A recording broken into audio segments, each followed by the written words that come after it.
Hey everybody, it's Tony Robbins. Listen, for the last 2 years of my life, I've been obsessed with finding answers on what's happening in regenerative medicine that can really transform the quality of people's health. I've been working on a new book called Life Force, and I've been doing it with my partner, Dr. Peter Diamandis, and also Dr. Bob Hariri, who's kind of one of the fathers of cell therapy and just a brilliant man. And we've been looking, we've had more than 18 researchers going full force, looking for anything that's cutting edge and anything that could democratize the best healthcare. Because many of you know that in order to get the best healthcare, very often that's done, by somebody who's wealthy, and we want to bring it to that place. And all of a sudden, Peter, one of the companies Peter went and did some research on, he came back more passionate about than anything else we've been working on. And this is a company that has the ability to use synthetic peptides to create vaccines, and they've been doing it for 30 plus years. But they've done it in areas that are doing it now, like Alzheimer's and Parkinson's, and people who have, genetically high cholesterol. But what was really interesting is this 30-year-old company, about 3 months ago, they did a spin-out called COVAX to work specifically on the COVID-19 issues. And what I was really fascinated by, and there's a large population of people out there that are concerned about all these vaccines that we're rushing to, and some are to manipulate DNA and mRNA, and that's extremely concerning to people. Another one is using live virus, and there's a lot of people out don't want to put live virus in their body. They're worried about the biohazard in the world, much less the biohazard in their body. And the idea that there could be something that now is in preclinical trials is 300 to 400% more effective in not only creating antibodies, but also antibodies that destroy the virus is pretty damn exciting. And so I asked Peter if we could pull together the founders of that company and do a brief interview here to bring you what is the cutting edge right now. And so I'll have you be aware of what's coming to look out for your family or for your business. I mean, we have to come up with a solution for this pandemic. And as you know, we're already expecting those second waves, and businesses and people's lives are being so disrupted. So this should be a really great brief session that can show you what might be available to you soon so you can do your own homework and see what's available. So I'd like to start, before we introduce the founders of COVAX, with my partner, Dr. Peter Diamandis. And Peter, would you kind of cue up a little bit of how this has come about? Maybe introduce, if you would, Lou and Maymay. Sure. So Tony, I appreciate your time today. I've gotten to know Lou Reese and Maymay Hu, who are here with me today as the co-founders and co-CEOs of the company we're talking about, COVAX. A parent company called United Biomedical is an incredible story, a 30-year-old company, one of the leading manufacturers of vaccines around the planet. UBI incredibly currently manufactures 500 million doses per year, 4.5 billion doses in animal health of the same exact vaccine platform. Talk about that. Yeah, so UBI is the parent company of COVAX, and it's probably the oldest biotech company that you've never heard of. We cut our teeth in antibody testing and then developing vaccines, and we basically develop, manufacture them, and we've historically had third parties distribute them. But we've developed this synthetic peptide vaccine platform over the last 2 decades. We commercialized the first ever fully synthetic peptide vaccine against an infectious disease, and then next against an endogenous protein. And what that means is, we never touch the virus. We're completely no biohazard risk. So we currently manufacture and vaccinate, against some of the most virulent infections. And we manufacture this in the middle of Shanghai City. So very rare, and it just kind of shows the safety of our platform. And as you mentioned, Peter, right now we manufacture 500 million doses a year. We've commercialized over 4.5 billion, so we know how to do it. We know how to scale up. We know how to deliver vaccines. And we can do it for under $1 a dose. So it's based on this platform that we've leveraged and now decided to basically apply it to COVID-19. And we're really excited about the results that we have so far that we're taking into humans. So Tony, when I think about this, to have an effective vaccine, because we're reading a lot about vaccines out there in the media, and the question is, will I get it? Will it work? Is it safe? All of that. There's sort of 5 attributes that I think about that are critical. Number one, when you inject the vaccine into your body, it's got to be immunogenic, meaning it needs to actually generate a lot of antibodies. Number 2, those antibodies need to be neutralizing, meaning they need to go and attack the virus and knock it out. Number 3, it's got to be safe in humans, and that's a big concern people have. Is this vaccine actually safe to put into humans? Number 4, because this is a pandemic mostly of the elderly, it needs to be effective in the elderly. A lot of vaccines are not. And then finally, it's got to be manufacturable. And so for me, I'd love us to talk about that, because those are the check boxes that any vaccine that's going to get to the first 100 million doses out into the public, which is the goal of COVAX, have to meet those 5 objectives. Well, let me ask you then, Mei, clarify, what does immunogenic really mean? We're talking about being able to generate enough antibodies. Give us some clarity, if you would. Yeah, so one of the first screens that we do when we design a vaccine is say, we want the vaccine to be able to stimulate the immune system to generate antibody. So they want to generate protection. We're the first multi-tope vaccine out there. So most vaccines will go after one target. We actually take multiple targets to basically enhance and broaden our immunogenicity. So in our initial studies, what we found was, we took 30 constructs, we weeded them down until the best one, and we have these titers, which is code for antibodies, that are over 1 million. Just by comparison, that's several hundred-fold, multiple orders of magnitude higher than some of the next vaccines. And Ma'am, if I could ask you a question, you talk about a multi-tope vaccine. Can you explain what that means and what other vaccines are doing? Yeah, so most vaccines out there are targeting one target called the spike protein. So it's like the nose on the head of the vaccine. And that's a very rational target. But what natural bodies actually do is that when they look at a virus, they actually are stimulated by multiple parts of it. So we're the first multi-tope, which not only go after the nose, but other parts of the virus. So we go after the ear, the eye, and that basically enhances. It kind of mimics more about what our natural body's response is. So we're one of the first ones, and we think that actually will confer broader protection.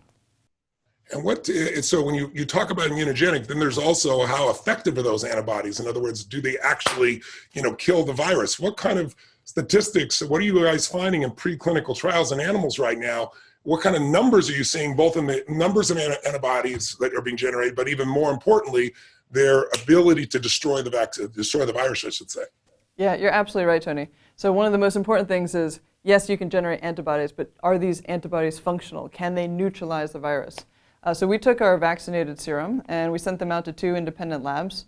And these are labs where BSL-3 facilities where they isolate the virus from a patient and they, put it in the lab and they basically test it against our serum. And what we're able to find is we have neutralization capabilities of over 32,000. Just to put into perspective, that's about 200 times higher than the Oxford AstraZeneca vaccine.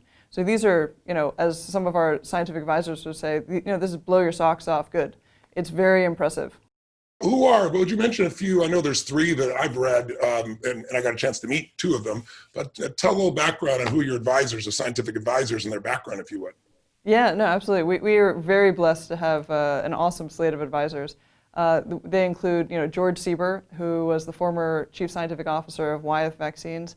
He's noted to have developed and commercialized over 6 vaccines, including FluMist. There's a guy named Dr. Tom Moneth. He used to be the chief scientific officer of Acambis. He's worked on the Ebola vaccine with Merck, the smallpox vaccine. He's kind of a legend in infectious diseases. And then there's a guy named Dr. Wayne Koff, who's currently the CEO of the Human Vaccines Project, and more recently, before that, the chief scientific officer of IAVI, which is the International AIDS Initiative, Vaccine Initiative. So these guys are kind of vaccine legends. They've been in the business for over 30 years. They've commercialized vaccines. They understand the immune system. And we wanted to bring them on to get an objective perspective. And they're all extremely excited about what we're developing. One of our advisors also, and I say I because I've invested in the company so everybody knows, because I was blown away by seeing these results and I've been looking for answers and I want to be part of the solution. But one of them also, doesn't he advise the CIA and has worked on pandemics as well? Which one is that? So Dr. Tom Moneth was the advisor to the CIA and also ran a biodefense and pandemic fund for Kleiner Perkins. So he's been in the pandemic space for multiple decades now. And he's kind of the go-to guy when you talk about things that can create havoc in the world. So he's done dengue, smallpox, Ebola, everything that we see in the movies like Contagion and just don't want to get out. And what have been the responses? Because I've talked to myself, but I'd love to hear from you. What have been their responses to what they've seen? Why do they come on board? So I think they're unbelievably impressed, not just by the platform. First, they're impressed by the data that we've generated. So when they look at the neutralization and the antibody titers, They're very impressed by that. But what they really love on top of that is the fact that it's manufacturable, it's scalable. That's going to be one of the key points here. We're able to scale, and we've proven it, and they really like that as part of this, higher probability of success. Every vaccine is going to have clinical efficacy as a risk. COVAX isn't unique in that, but for COVAX, that's basically the only risk. We know how to manufacture. We do it every year. It's not theoretical. We do it right now. So, we're trying to eliminate that risk, and that's why we believe that even though we're not the first to clinic, we'll be the first to have a roadmap to actually deliver 100 million vaccines to patients. That's very exciting. Well, you've proven the effectiveness, at least in preclinical. Hopefully that will work with humans. It seems to be more effective than anything else that's out there that at least we have the scientific evidence on. But let's talk about safety, because that was the third thing you talked about, Peter. Tell us, maybe Lou, you can jump in on this if you want. Let us know, what have you found about the safety so far, and how can you have at least a positive expectation about safety? It has to be proven with humans, but I know there's a track record that gives you guys confidence. Yeah, so we're excited about the safety. One of the hallmarks of our platform across all 4 of our human trials and other indications, and those are often in aged people that are ill, it's extremely safe. And one of the reasons why we've been able to dominate the animal health vaccine market is because our platform has been safer than the other traditional vaccine platforms. So traditional vaccines are grown, they take the virus, the actual virus, the thing that makes you sick, and they grow it in eggs, millions and millions of eggs, tray upon tray of eggs in giant warehouses. Or if they're super fancy vaccines, they grow them in E. coli, which is that stuff that makes you horribly sick from romaine lettuce. Right, and they grow it in these petri dishes, rows and rows and trays on these giant machines, and they grow the viruses in there, and then they take it out and they beat it up and they inject it into you. And your body has a response to that. That, by definition, has a biohazard risk both to you, but more importantly for the manufacturing process itself, there's a large biohazard risk associated with that. That means that if it's contaminated, the whole batch gets thrown away. That means that if it's contaminated, the whole batch is contaminated for every person that receives it. There's lots of risks associated with that. We've seen that happen over and over and over again historically. One of the things that's differentiated, or the thing that differentiates us, is that we're fully synthetic. There's no live virus, there's no beat up virus, there's no virus of any kind. And because it's fully synthetic, it's safer. And we've seen that in the animals, in billions of animals, billions and billions of animals. And now we've seen it in humans in 4 trials. So we're extremely confident about the safety. That's the underlying premise of the platform. I mean, one of the hallmarks of our platform, like Lou was mentioning, is its safety. One of the reasons is that we're able to really specifically turn on the immune system just against the targets. So whereas traditional vaccines, in order to bolster the immune system, they have to activate lots of parts of it. So 99% of the immune response actually goes off target, and only 1% goes to where you actually want it to go. In multiple trials, as Lou mentioned, we have 4 clinical trials completed in humans. What we've seen over and over again is 99% of the immune response that we generate is targeted towards where we want it to go. Whereas less than 1% is off target. That is just a brand new world in terms of safety. It's like a laser. When you say these human trials, you're talking the ones related to Alzheimer's, Parkinson's, are those the ones you're speaking of? You're right, Tony. A sister company to COVAX, which is using the same platform, the same technology. You think about the same machinery, just a different tip, has been focused on Alzheimer's, Parkinson's, migraines, hypercholesteremia.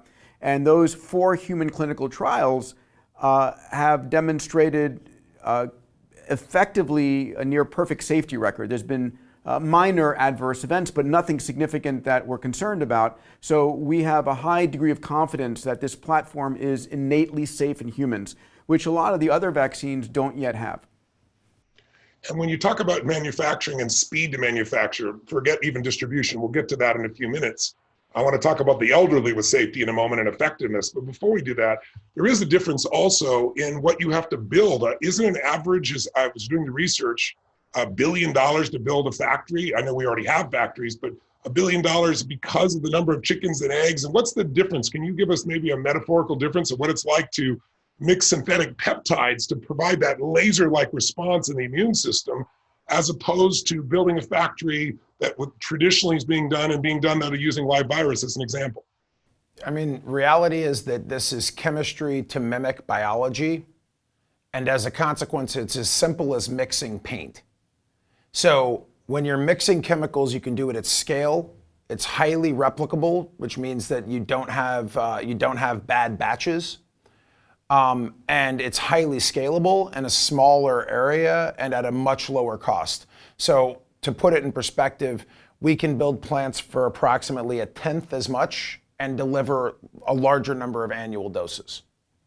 That's awesome. Let's just talk for a second about the manufacturing aspect of this and the distribution, because one of the things when I was doing my own research about, mRNA, let's say, for example, Moderna is a great company. They got brilliant minds, but the question I have is they've never really put something out where you've made that manipulation. I worry about the safety myself, but the big question is, how are you going to take that to Africa when you have to put it in nitrogen? Don't you have to keep it frozen? Tell us what the competitors have to do versus what you can do, because in the end, even though we have an answer, it only works if we can get it to the largest population, the people that really need it. And that's another concern that I have when we talk about rushing a vaccine. It's just not getting a vaccine proven, it's getting it to the people that need it, true? Yeah, no, as we further progress all these vaccines and we think about how we're actually going to commercialize, new problems exist. So that's why actually having a commercially proven platform matters so much. So we deliver our vaccines, over 500 million, to animals Per year. So we know that the infrastructure, the cold chain, it exists. With other newer technologies, some of them, like Moderna's, there are others, require things that haven't been commercialized, and so we're not quite sure that the infrastructure is there. So, for instance, there is one example, a minus 80-degree storage requirement. So we're not quite sure. I don't think anyone's quite sure how they're going to deliver that from the manufacturing site. Maybe they can get it to a warehouse, but how do you deliver the last yards from warehouse to the actual patient? Much less 100 million, much less to developing countries like in Africa. So that is a challenge that is still to be met, and not quite sure how it's going to fold. How soon will you be going into human trials, because you've been doing preclinical and animal trials, and where are you going to do that? And I understand the location in Nebraska that the DoD uses and that the President's, the POTUS office uses, is the place that you're considering doing this, or have they already accepted you? Can you clarify both when you're going into human trials and some of the organizations that are part of this besides Taiwan? Because I understood, is Taiwan not paying 90% of your human trials? Is what I'd heard. I want to make sure that that's accurate. Yeah, no, we have a very close relationship with the Taiwan CDE, and so we're on a rolling review, and our plan is to actually go into humans later this month. And they're going to help sponsor the phase 1 and the phase 2 trials there. Concurrently, we're actually doing trials in the US. We're doing a parallel trial. So we're doing a phase 1 with the University of Nebraska Medical Center, which is also the home of the National Quarantine Center and the Global Center for Health Security. These are the same guys that the Teddy Roosevelt captains came into, where the Diamond Princess cruise ship guys came into. These guys, saved the world. This is where if anyone in the U.S. has a question about it, they pick up a hotline, and it's University of Nebraska. A wider known fact is that if you watch the movie Contagion or Outbreak, they're the guys in the suits that deal with the end of the world. Yes, the Department and the Department of Defense goes to them, correct? And as well as the presidential's office to make those types of decisions. It is basically the national They're the reference highest lab. standard in the U.S. at this stage, I guess. It is. It serves the Absolutely. White House, the Department of Defense, the Pentagon. Like you said, this is the gold standard, and we're unbelievably blessed because they did the remdesivir trial, so that was the first treatment trial in the U.S., and they selected us as their vaccine trial. So and they also did your testing. Are they not your exclusive partner for testing as well? yeah, they tested. They did a wide screen of all the antibody tests out there, and they chose us as their exclusive serology partner, mainly because we're the most accurate test out there. So that's a pretty amazing combination. And what is your timing for having a vaccine? If human trials go when is when, and then how far from then do you gear up to get a larger number of doses as well, if you might clarify? So our goal is to have 100 million vaccines available for distribution by the end of this year or very early first quarter of next year. And from there, we can scale up. We can scale up in the United States in our factory. If we start right now, in the next 9 to 12 months, that'll be fully operational and producing 500 million plus vaccines a year. And in our additional facilities in Taiwan, we can produce another 500 million to a billion next year, depending on capacities and depending on the speed with which we ramp it up. Okay, so somewhere between $500 million and $1.5 billion, depending upon how quickly you can ramp up, how things go with the human trials as well. How long will the human trials go then for you to be able to make that decision? Because it sounds like you have the speed of manufacturing is amazing because you're using the synthetic peptide kind of. I think the metaphor you gave was like mixing paint, if I remember, as opposed to having to grow it and go through it. But when will you know the truth about the human trials in order to perhaps have it by the end of the year or the first quarter of next year to have a vaccine that's approved and ready to go? So, we're beginning manufacturing now, Tony. A lot of this stuff, this is a crisis, this is a true pandemic, and so we're doing many things in parallel. So as we're going into human trials, we're actually ramping up for commercial manufacturing. That's how we're going to be delivering 100 million doses, by end of first quarter. So this is a parallel process where time is our enemy, and we just don't have time to waste. But we are entering human trials in August, 60 days to get data back from the beginning of the phase 1. We'll enter a phase 2. Phase 1 is safety, right, Peter? Just so everybody understands. Yeah, so phase 1 is safety. Phase 2 is limited efficacy. Does it work? Phase 3 is an expanded safety and efficacy. And one of the things we're in discussions right now in some testing that would be outside the US, outside Taiwan, is an expanded phase 2, phase 3 to be able to get to approval as soon as possible.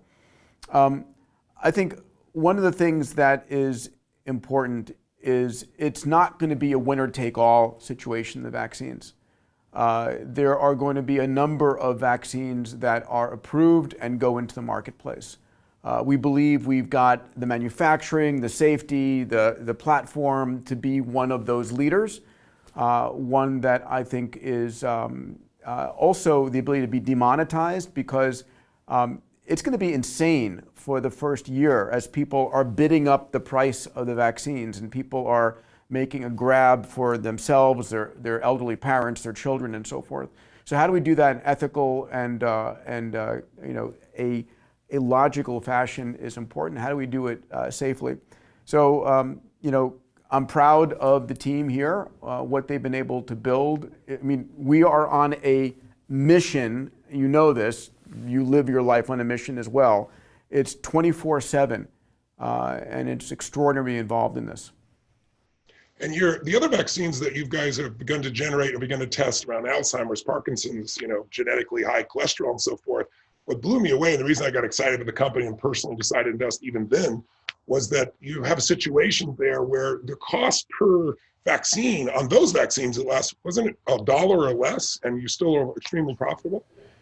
Yeah, so in our animal health space, we make 500 million to 600 million vaccines a year, and they're sold for less than $1 a dose, and we have 70% margins. So in the human space, the extrapolation is not exactly dollar for dollar, but very similar.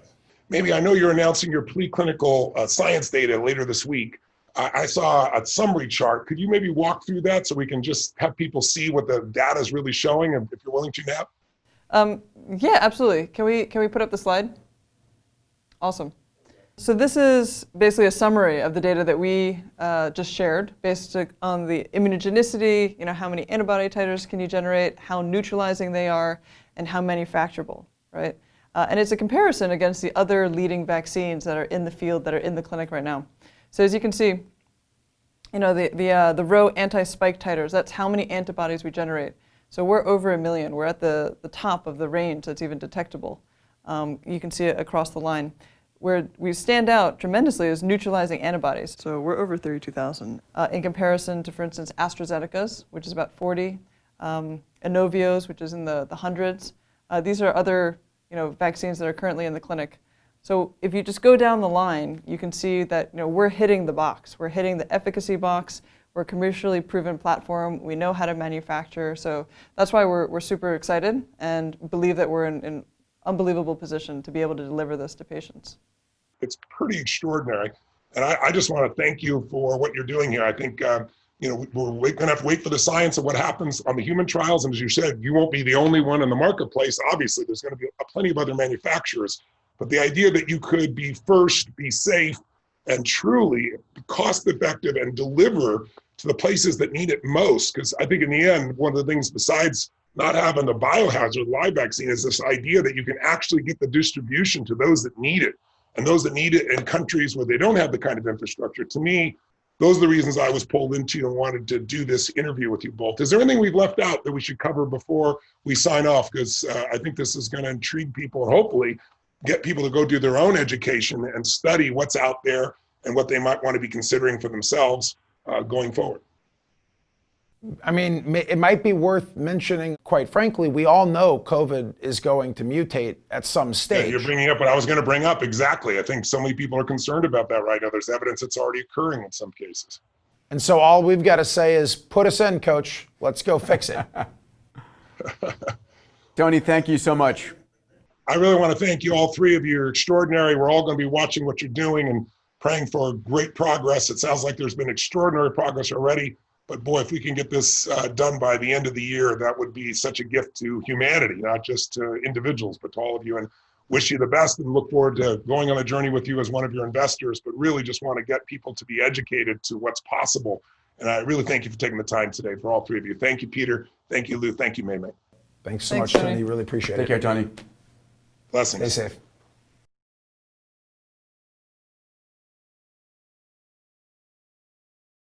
Hey, everybody. Welcome to our live Q&A. It's a pleasure to have you here. Just for full disclosure, since we're wearing different outfits right now, this recording was recorded with Tony earlier this week, and we've switched locations. We're now all together up in the Seattle area and not in LA where we were earlier. But we're here for your live Q&A and excited for that. So with that, let's begin. Nia. Hi, question from Mark. Is Novavax the competitor most like COVAX, and what are the main differences between the two vaccines? So, Mei, you want to take that one? Yeah, I think you're referring to Novavax. Novavax is a company that has a protein vaccine. Honestly, they have a pretty good vaccine in terms of early data. They're leading the way in human trials. We use a different technology platform.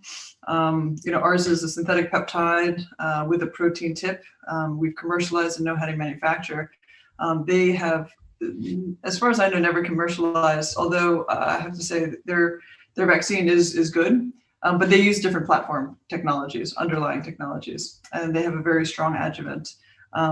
I know it's very noisy out there, so it's hard to really differentiate between all the vaccines, but let's just say they have a good shot. We like theirs, but we're gonna have to be supplying hundreds of millions of vaccines, so it's not going to be one player. Yeah, and I just want to add there that all the vaccines are not made equal. Data is going to show which vaccines have a long staying power, which vaccines are most effective in populations, 75 and older, which vaccines give you any kind of adverse reactions, what the price points are. So I think a lot of people think, oh, a vaccine, great, we're done. No, there are going to be multiple vaccines, and they're going to be different in terms of their utility. So we have to be watching them all. I'm proud that we have COVAX. The numbers are pretty outstanding. But yeah, next question. Next question from Douglas. It has been reported that other vaccines are showing signs of losing their protective capabilities as soon as 3 months.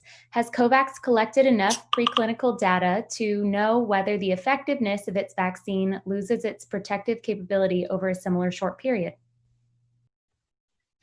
Great question. Really great question. And it's going to be one of the most important distinguishing factors between different vaccines. Yeah, I would start off by just saying that it's about the design of our approach to really specifically designing the immune system's response. So you've got two arms of the immune system that are being activated to create a long-term durable and robust response. And those are the T cell arms, and the B cell arms. And Mei can get into additional detail, but the answer is, yeah, you have to design for that, and you have to absolutely activate the memory cells as well.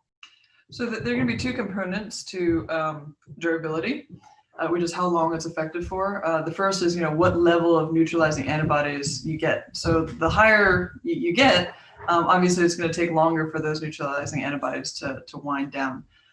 So, even though we haven't collected, actual human data and know for 1 year or 2 years, if you just look for corollaries with other vaccine development and infectious disease, having neutralizing antibody titers over 32,000 is really impressive. And generally speaking, historically, that will offer multi-year protection. So we're very excited, and our advisors are very excited by the initial data because it will offer much longer protection rationally than the other vaccines. Tony and I are going to do an interview. We have 3 incredible science advisors that together have gotten approved over a dozen of the top vaccines out there. And we'll be sending everybody information about this, but probably towards the end of next week, we're going to do another webinar with those 3 science advisors. And one of the questions I'll ask is, what is the evidence you're seeing that COVAX's vaccine will have super long staying power? And obviously you need a vaccine that's going to go at least a year, right? People are doing annual flu vaccinations right now, and they might do an annual COVID-19 vaccination, but doing one every 3 months, I don't think is going to work. So we need something that's got, over a year staying power. Next question, yeah. As we know, all medications have interactions. To date, what potential complications have the COVAX team observed? So it's a good question. And most of the time, the interdrug interactions are usually with small molecules, so like pills that we take. And vaccines will have adverse events, as you can see with some of the trials that are coming out. People are having sustained fevers and systemic reactions for, a couple, 3 days kind of thing. One of the benefits of the COVAX platform is we're using a platform that's been tested in 4 clinical trials, and the excellent safety profile. That's actually a hallmark of the platform. So it's very specific, targeted response. It doesn't jack up your whole entire immune system. It just jacks up very specifically parts of your immune system to offer protection. And as a result, we don't expect really serious side effects, even modest side effects, and we don't anticipate any interdrug relation issues. Yeah, we'll try to get through as many questions as we can. Is contact tracing going to be relatively more important over a long term as individuals may be treated with different vaccinations or protocols? Interesting. I'll tell you one quick thought on that. So we talk about, there are 2 kinds of testing that take place right now. There's PCR testing, which is swabbing your nose, potentially your cheek, and do you have active virus right now that would allow you to transmit it? And that's useful, super useful right now. There's another kind of testing, which is blood antibody testing. Do you have antibodies to the vaccine? And so COVAX has probably the most specific and sensitive blood antibody test right now. We partnered with the National Pandemic Center, the Center for Global Health Security at University of Nebraska Medical Center.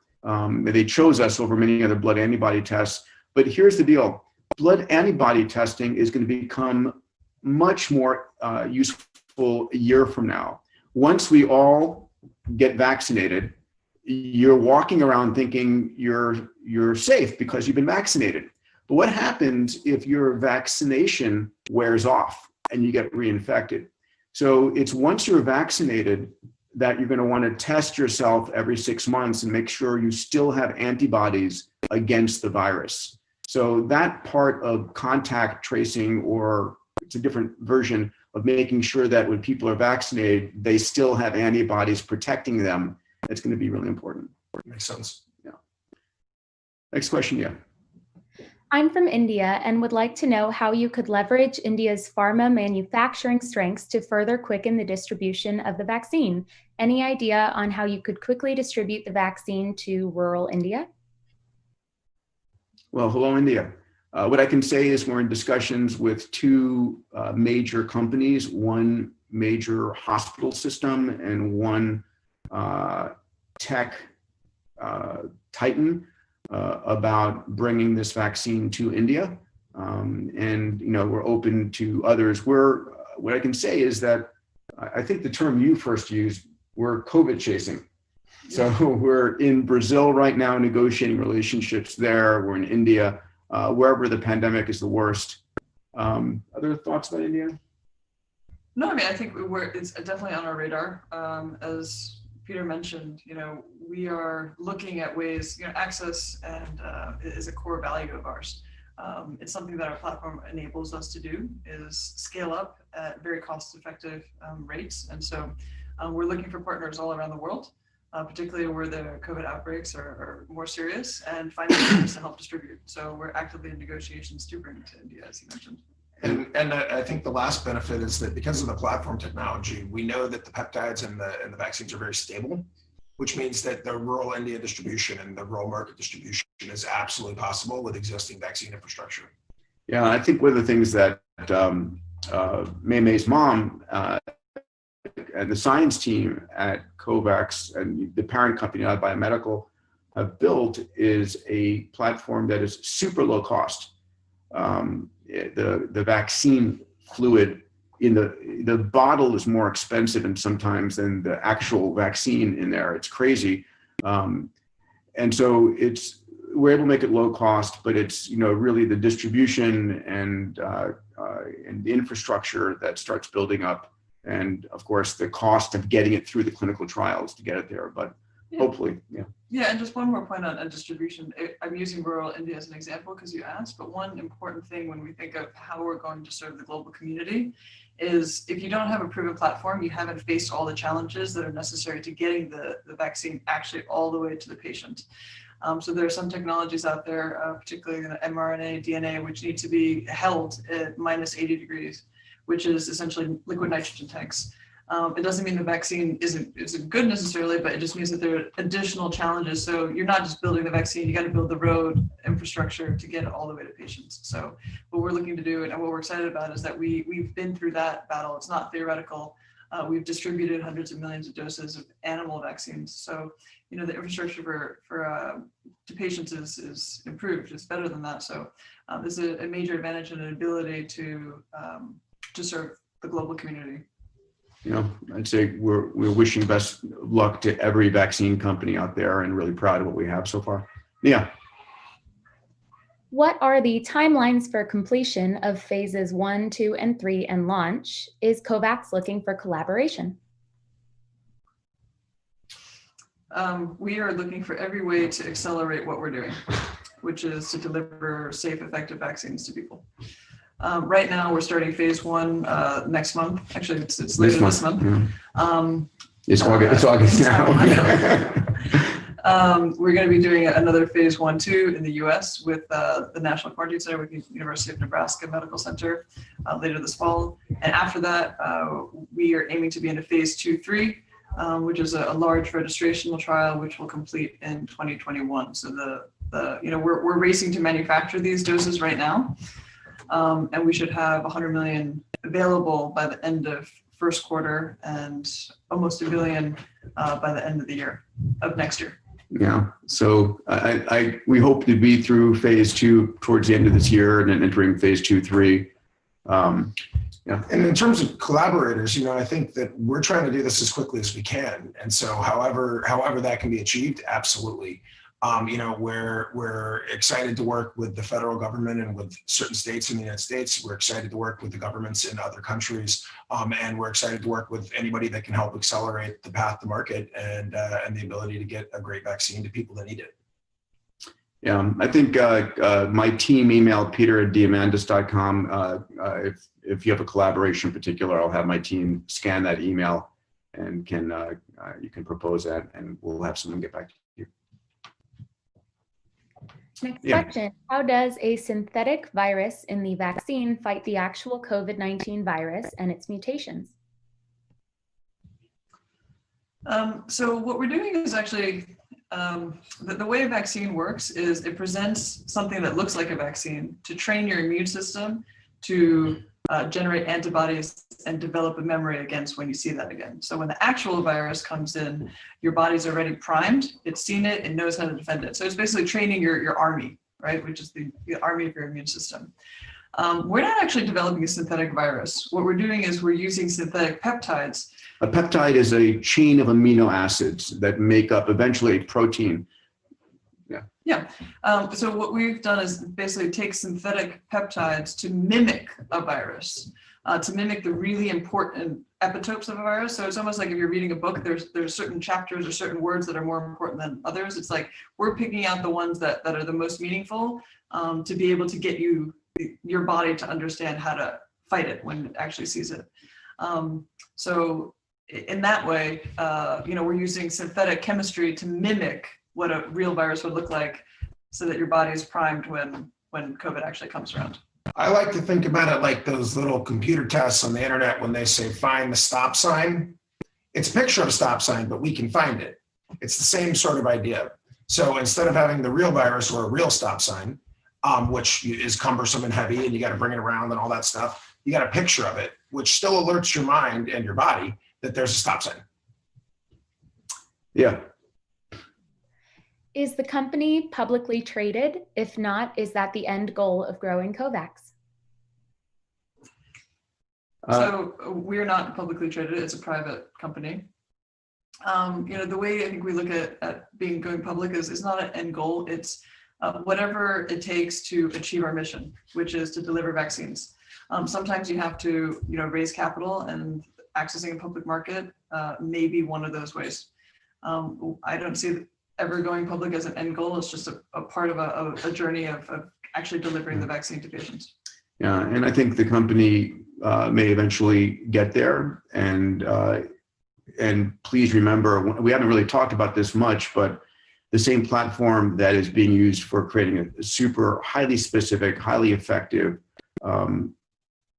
vaccine against the SARS-CoV-2 virus, that same capability is going to be used to create vaccines against Alzheimer's, against migraines, against hypercholesteremia, against muscle loss and bone loss. So it's a way to use your immune system to really help fight the diseases that you develop as you grow older, but to do it super low cost and super effective. So there's a lot of excitement. We're living in this incredible exponential world, and you should expect that our current sick care system is going to be massively transformed. And part of what's going to do that are vaccines like COVAX and its sister company, Vaccinity, are creating. Yeah, over to you. Approximately how much will a vaccine dose cost? Will the cost differ based on where you live in the world, and how easily will large populations be able to access it? Great question. Lou, you want to take that one? Yeah, so one of the things that we're really focused on is we've created a vaccine prioritization panel. And the goal here is how can the first 100 million vaccines that get to patients that we make get to the right patients and get to them in a moral, ethical way. And so we're absolutely thinking about that. We have a very limited manufacturing risk because we've done this before and we've got our own facilities. So, and we have a tremendous belief that the vaccine is going to be safe and effective. So we're already worried about the future of that, which is exactly that question. How do you distribute it? How do you charge for it? And how can you have the greatest possible impact at reducing human suffering by administering those? So I'm going to put it on the vaccine prioritization panel, and we really look forward to their guidance. We've heard numbers. We haven't set a price yet, and obviously, our goal is the company's goal is not maximizing its profits on COVID-19. The World Health Organization have they published a price yet? I don't know if it's published, but what we're talking about is around $30 a dose. I know others are basically between 20 and 60, but as Peter said, our goal is we have a platform that can literally manufacture hundreds of millions, billions.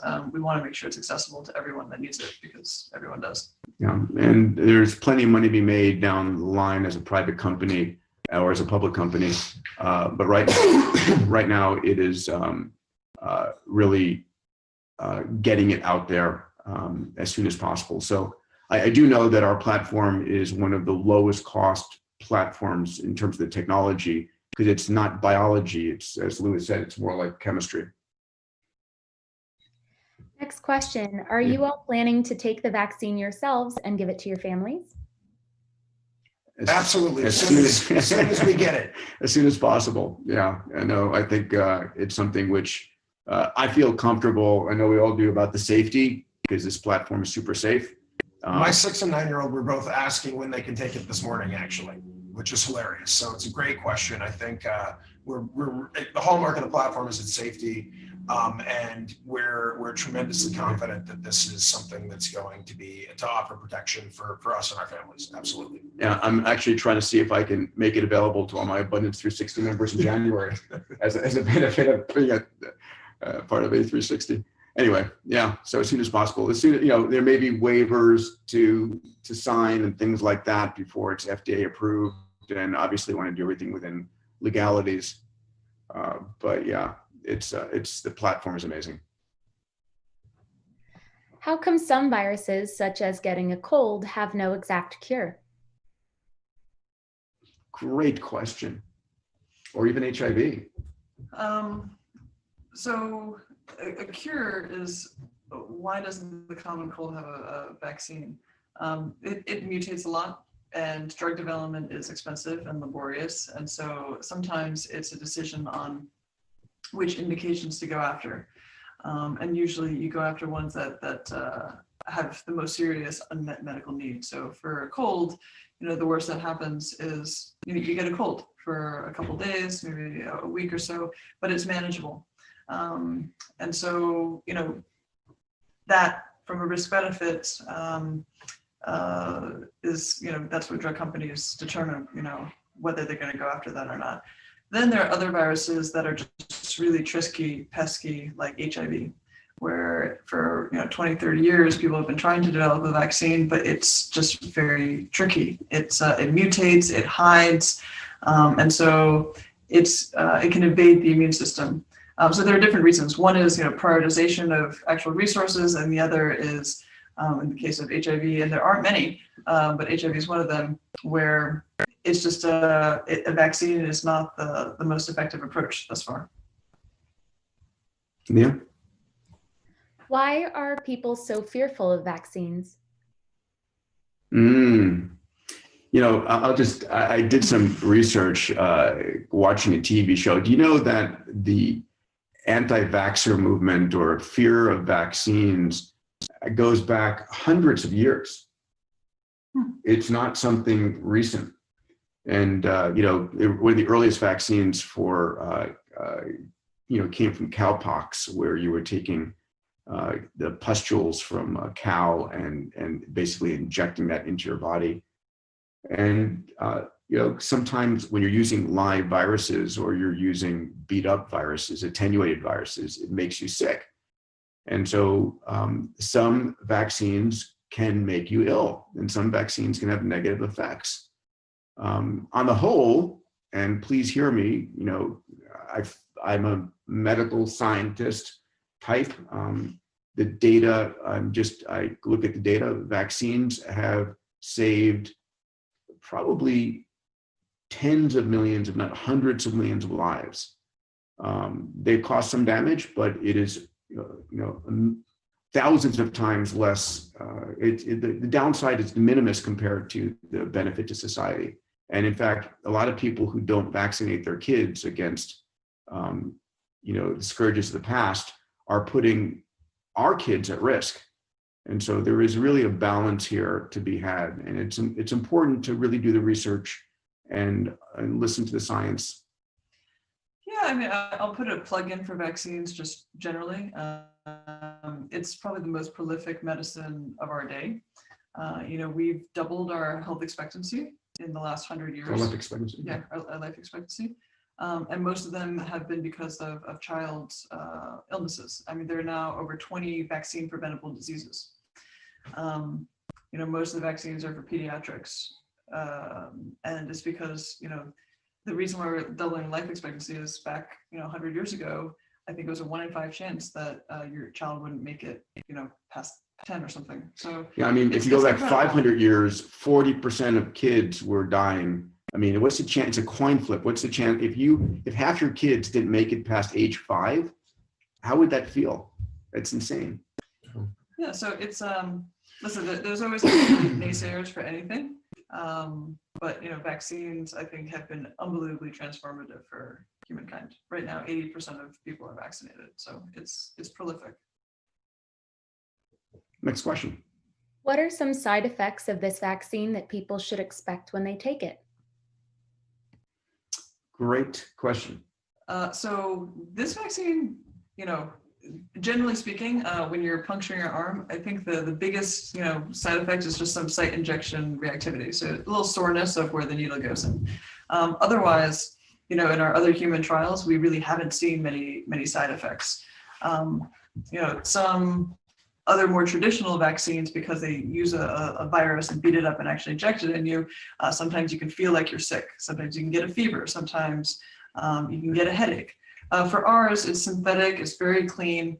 And even though we haven't gone to humans, based on our experience, the most common side effect is really this reaction. And if I could clarify this, the specific COVAX vaccine are the top candidate out of the 30 that the team developed. That vaccine is going into human trials later this month in Taiwan into phase 1/2. And so we'll get that. But the platform, again, if it's all the parts except for the very tip that focuses on this virus versus that particular lock and key, that platform has been tested in 4 human clinical trials. And again, it's had de minimis negative side effects at site reactivity, pain, or a little bit of redness and so forth. A lot of the vaccines out there right now, if you do your research, and again, our hope is that many succeed, some of them are getting sustained fevers and ill effects, but rather than diss anybody, I'll let you guys do the research on that. How does your vaccine platform differ from Moderna and Inovio Pharmaceuticals? So it's Inovio and Moderna are mRNA or DNA. It's a very interesting technology, but one that's unproven. And what they do is they basically, DNA, RNA, they're the building blocks of Instruction set. Yeah, the instruction. So what they do is they modify the instruction set and they code and tell your body, hey, make this protein. And then that protein is the vaccine, which then gets your body to say, hey, attack this protein. This looks like SARS-CoV-2 kind of thing. So it's multiple steps. It's changing the instruction set, which then gives you an antigen, which then induces an immune response. Ours is very simple. We take our synthetic peptides and we have this very special way of figuring out what are the important parts. And that is the antigen. So we don't ever mess with your DNA. And that's something that hasn't been proven yet, what the long-term effects are. It's to be seen, but ours is, it never touches those instruction sets. So it's just a little peptide that we inject that mimics what SARS-CoV-2 looks like and gets your body to respond. It's proven, it's scalable, and so they're just different approaches to how to get your immune system to react. There's also structural differences. So mRNA versus a synthetic peptide approach. One is that there are commercialized synthetic peptide vaccines that have been manufactured at scale billions. There's never been an mRNA vaccine. So both of those companies share that reality in terms of a commercialized product.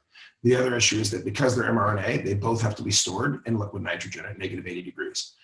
These are major logistical hurdles and are really dramatic differences in the platforms. Next question. Okay, we have time for one more. When can we hear any updates on scientific data on human trials? So I'll mention 2 things. The first is, again, we're going to be doing, Tony and I are going to do another webinar towards the end of next week. We have 3 science advisors, Tom Anath, Wayne Koff, George Cyber, who together cumulatively have developed and had FDA approved about a dozen vaccines from the top vaccines on the planet. They've joined as our senior science advisors, and we're going to be interviewing them so that they can share their view of this vaccine. And you can ask hard questions like, is this vaccine effective in older individuals? Like my mom, who's watching right now, is 84. Hey, Mom. And I want her to have this vaccine because I know it's going to create an immune response and therefore protect. Because if you're older and your immune system doesn't activate, then it doesn't help you very much. And then we'll interview them, and so you can ask the hard questions there. We go into humans end of this month. How long will the phase 1 take before we release phase 1 data? It'll take a couple months. So, so we'll have it in the end, late fall. yeah, and then that is for the nomenclature. Phase 1 is safety. We're making sure it's safe, looking for any side reactions and so forth. We expect this one to be very safe, but we want to get the data to prove it. We're also in non-human primates right now in parallel. And then we go into phase 2, which is efficacy. Okay, let's expand the size. And we're talking to partners in Brazil today about doing an expanded phase 2/3 trial in Brazil and other parts of Central and South America and in the US. So just really getting as much data as rapidly as we can because we want to be able to demonstrate with confidence the efficacy of this vaccine and its advantages. So we'll be rolling out data every month starting October forward. So please join us again. If you've signed up for this webinar, we'll send you information about the next webinar that Tony and I are doing. If you are watching us on social media, if you go to diamandis.com, there'll be a banner there that you can sign up for the interview we're doing with our 3 incredible virologists, epidemiologists, scientists next week. So please join us, diamandis.com, and you'll see a banner there. You can sign up for the next one. If you sign up for this one, you'll get an invite as well. Follow us. Those of you who know me know that I am typically heads down focused on XPRIZE and SU and Abundance 360 and Bold Capital and everything else in my life. And much of the chagrin of many of my partners, I put almost everything on hold and have been heads down on COVAX just because the magnitude and the potential it has to transform the world in one of the most important times ever in human history. So I hope you guys will follow us and join us in this incredible effort. May and Lou, thank you. Thanks, Peter. Really appreciate it. Thanks, everybody. Thank you, Greg. Thank you, Nia. Take care, everybody. Thanks for learning about what we're doing. Yeah, appreciate it.